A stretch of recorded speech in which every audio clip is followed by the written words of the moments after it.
자, 여기서는 뉴턴주의에 대한 이야기인데요. 자, 뉴턴은 현상의 관찰로부터 착안하여 만유 인력을 질량을 갖는 모든 입자 사이에 작용하는 힘으로 상정하고 그 크기는 자, 입자의 질량의 곱에 비례를 하고요. 그럼 질량이 클수록 어떻다는 거야? 인력, 당기는 힘은 더 커지고 두 입자 간의 거리, 자, 두 입자 간의 거리의 제곱에 반비례한다. 그러니까 거리가 멀리 떨어질수록 당기는 힘은 끌어당기는 힘은 더 작아진다. 이런 얘기죠. 자, 그는 만유인력의 법칙으로부터 행성의 운동과 달의 운동, 그 다음에 조석이 뭐야? 아침과 저녁의 어떤 이런 현상 등 다양한 현상을 성공적으로 설명함으로써 경험적 근거로부터 만유인력을 입증하게 됩니다. 자, 경험적 근거라고 했으니까 구체적인 실험을 통해서 이걸 입증했다 이렇게 보시면 됩니다. 자, 또한 광학 원리를 바탕으로, 광학이니까 빛이죠. 빛의 원리를 바탕으로 정교하게 설계된 실험에 의해 경쟁하는 이론 사이의 진위, 자, 옳고 그름을 판가름함으로써 큰 호응을 얻었습니다. 이러한 뉴턴의 과학에서의 성공에 힘입어 그의 사고방식을 따르려는 지적 경향이 언제부터? 자, 18세기부터 크게 융성하게 되었는데, 자, 이걸 뭐라고 부른다? 이걸 뉴턴주의다 이렇게 부르게 됩니다. 자, 뉴턴주의는 다양한 과학 분야뿐만 아니라 과학 이해의 분야에까지 동일한 태도와 방법론을 적용하려는 움직임을 유발하게 됩니다. 자, 그래서 구체적인 실험을 통해서 이걸 밝혀내게 되고요. 자, 이 기초에 이것이 과학뿐만 아니라 다른 전 분야에까지 영향을 주었다 이렇게 보시면 됩니다. 자, 뉴턴주의는 다양한 과학 분야에서뿐만 아니라 과학 이해 분야에까지 동일한 태도와 방법론을 적용하는 움직임을 유발했는데 그런 점에서 자, 뉴턴주의는 자, 세 가지 차원의 활동 범주로 나누어 볼 수가 있어요. 자, 먼저 첫 번째 차원은 뉴턴이 직접 몸담았던 역학 분야. 자, 그래서 역학 분야에서 뉴턴의 어떤 성공을 토대로 심화된 발전을 도모하는 활동들이고, 자, 두 번째 차원은요. 뉴턴이 자신의 분야에서 성공적으로 사용한 방법이나 관점을 자, 인적 과학 분야까지 적용하는 활동을 하는 게 두 번째 차원이 되는 거고요. 자, 세 번째는 좀 더 확장이 됩니다. 뉴턴의 관점과 태도를 과학 외적 분야. 아랫부분에서는 지금 우리가 뭘 다루고 있냐면 그 정치 부분을 다루고 있어요. 이 정치와 같은 외적 분야에까지 확장 적용하는 게 바로 여기서 세 번째 차원이 되겠습니다. 자, 먼저 첫 번째 차원 다시 세부적으로 들어갑니다. 자, 첫 번째 차원의 뉴턴주의 활동은 자, 클레로가 헨리의 성의 접근 시기를 예측한 것들을 들 수가 있습니다. 자, 영국의 과학자 헨리는 1531년, 1607년, 1682년에 태양에 접근한 세 해성이 같은 해성일 것이라고 생각을 합니다. 자, 문헌에 지금 남아 있는데 그 해성이 가까이 접근을 했다가 이게 멀어졌단 말이야. 자, 그런데 여기는 이 클레로는 이것이 동일한 어떤 해성이라고 지금 생각을 해요. 자, 그래서 자, 이것이 1758년에 이 해성이 다시 태양에 접근할 것이라고 예측을 하게 됩니다. 자, 이에 대하여 클레로를 포함한 3명의 프랑스 수학자들은 뉴턴의 만유 인력의 법칙에 따르면 자, 여기 바로 뉴턴의 이 법칙, 만유 인력 법칙을 여기다 적용을 했네요. 토성과 목성이 헨리의 성을 당겨서 그것이 태양에 가까워지는 시점을 늦출 수 있을 것이므로 자, 토성과 목성은 상당히 큰 해성이죠. 큰 여기 행성이란 말이야. 그렇기 때문에 이 해성을 어떻게 그 질량으로 그 어디로 자기 쪽으로 토성과 목성 쪽으로 당기겠죠. 자, 그렇게 되면 어떻게 태양 가까워지는 시점이 조금 늦춰질 수가 있을 거란 말이야. 자, 그래서 해성이 가까이 태양 가까이어지는 지점이 근일점에 도달하는 시점이 1759년 4월 13일일 거라고 계산을 해냈습니다. 자, 실제 오차가 얼마 정도밖에 안 돼요? 1개월밖에 안 되는 거니까 상당히 지금 가깝게 이걸 맞췄네요. 자, 그래서 이것을 가지고 이 관측됨으로써 뉴턴주의는 결국 큰 승리를 거두게 된다 그랬을까? 이것이 크게 호응을 받게 되는 거있죠. 자, 두 번째 차원 넘어갑니다. 자, 여기서 뉴턴주의 활동으로는 뉴턴이 쓴 광학, 여기는 마지막 판에 부록인 질문들 중에 바로 질문 31번에 제시된 제안을 따른 연구활동을 들 수가 있습니다.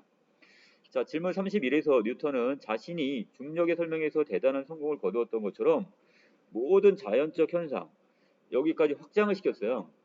여기서 그 현상에 관계된 입자를 도입을 하고 그 입자들의 운동을 지배하는 힘을 차단해서 그것을 역제곱 법칙처럼 수식으로 표현할 수 있다면 자연의 이해에 큰 진척이 이루어지지 않겠냐고 물었습니다.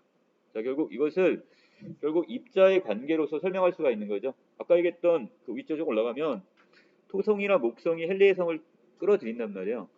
큰 어떤 행성이지만 그걸 더 안으로 들어가면 아주 작은 입자들 사이에서도 그런 당기는 힘들이 작용을 할 수 있다고 보는 거죠.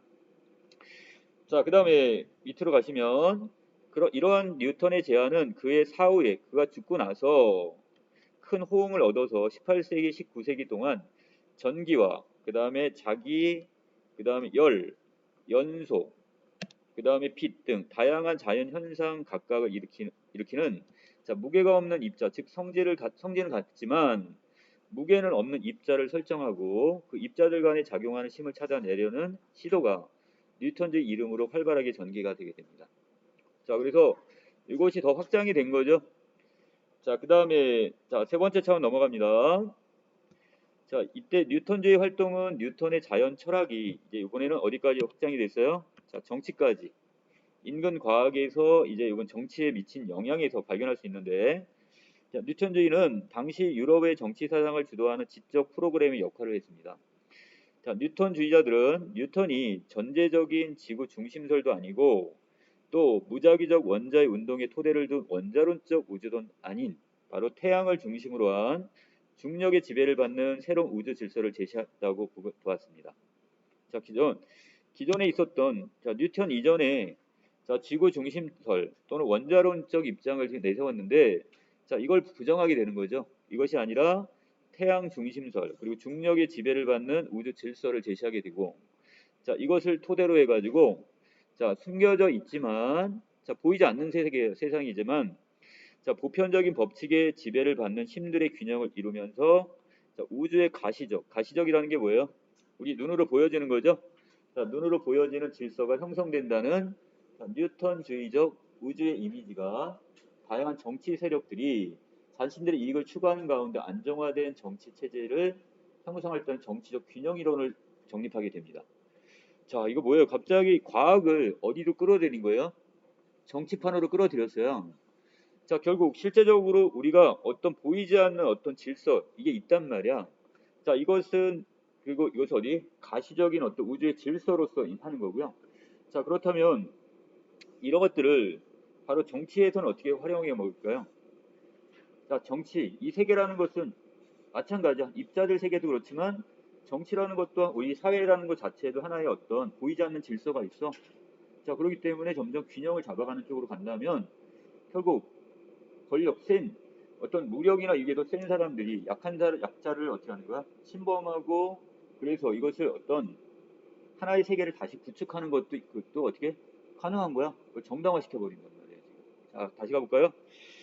자, 그래서 밑에 신은 우주에서건 인간 사회에서건 가장 단순하고 직접적 수단에 의해 그의 목적인 질서를 달성하는데 바로 이 질서라는 걸 강조를 합니다. 자, 그래서 이 질서를 달성하는데 그것은 대립되는 것을 활용하여 바람직한 결과를 이루는 방식이라고 이렇게 보고 있습니다. 뭔가 대립되는 게 계속 생겨나. 자, 이러한 형이상학적 관념은 눈에 보이는 세계는 아니야 지금. 자, 이런 형이상학적 관념은 18세기에 영국과 유럽에서 정치 개혁을 지향한 이들뿐만 아니라 바로 이 영국, 유럽에서 18세기에 이제 정치적인 개혁을 하는 사람들이 바로 여기 있는 뉴턴주의를 지금 내세우면서 이거 강조한단 말이에요. 자, 또 아메리카 식민지에서 새로운 국가를 건설하고자 하는 이들에게도 그들의 정치적 추구가 합리적이라는 주장의 근거로서 이걸 어떻게 이용해 먹게 되는 겁니다. 이해되시나요? 어떤 상황인지? 자, 그래서 과학적인 근거를 바탕으로 이것을 과학 이론을 지금 정치까지 지금 도입을 하게 되는 겁니다. 정치판까지. 자, 나무단에 갈게요. 나무에 진액이 화석한 호박을 먹는 호박 아니야. 이거 뭐죠? 우리 여러분들 노란 보석입니다. 보석. 자, 이런 어떤 이 수액들이 계속 뭉치면 이게 딱딱하게 굳어가지고 이게 보석이 된단 말이에요.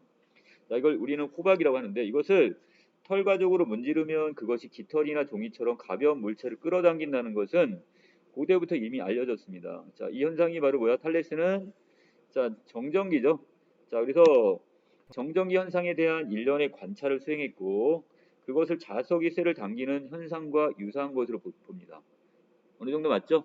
어느 정도 여기 이제 전자기나 이런 것들이 이 전기가 여기 형성이 된 거니까 2000년이 지나도록 정전기 현상은 지적 호기심의 대상으로만 머물러 있다가 자 17세기 누구에 의해서 자 길버트네요. 길버트의 전기와 자기에 대한 체계적인 실험 연구를 통해서 자기 현상과 구별되는 것으로 인식되기 시작합니다. 아 전기라는 것과 그 다음에 이 자기라는 것은 다른 개념으로 지금 여기 설명을 했네요.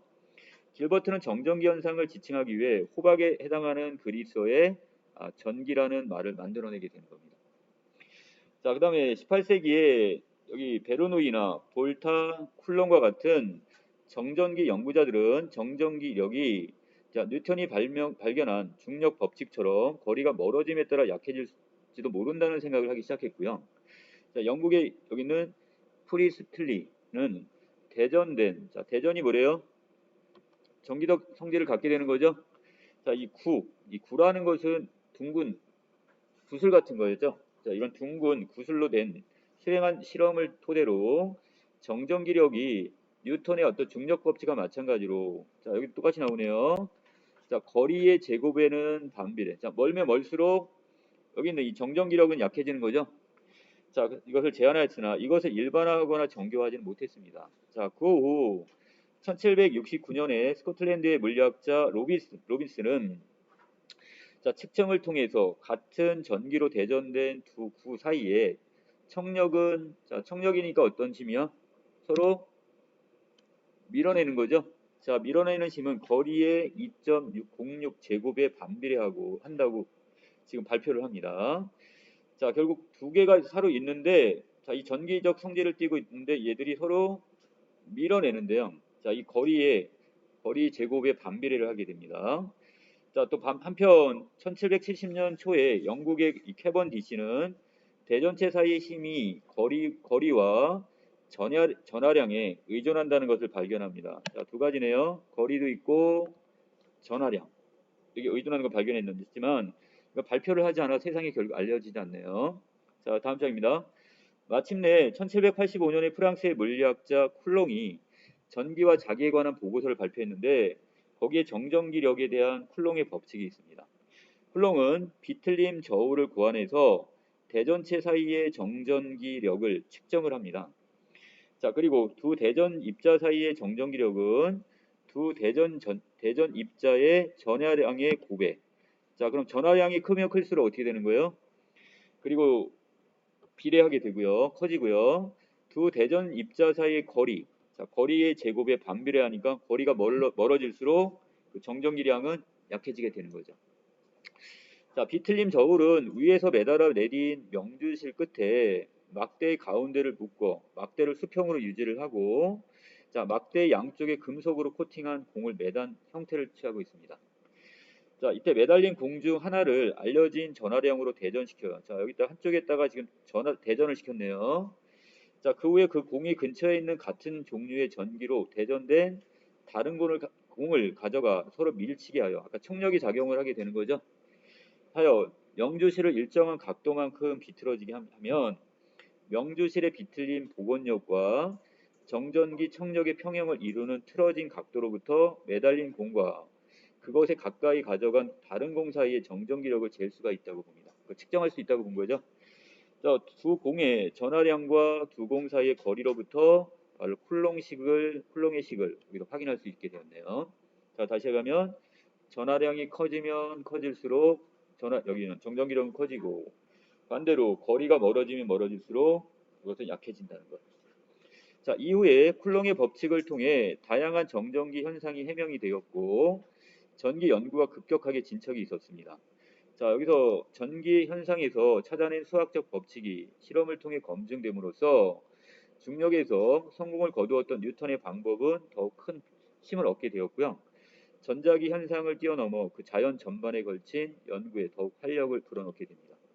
자, 결국 전체적인 게 결국 뉴턴의 어떤 방법론이 결국 다른 인근에 지금 어떤 학문에까지 지금 영향을 끼쳤다 이렇게 보시면 되겠죠. 자, 여기까지 정리 마치겠습니다.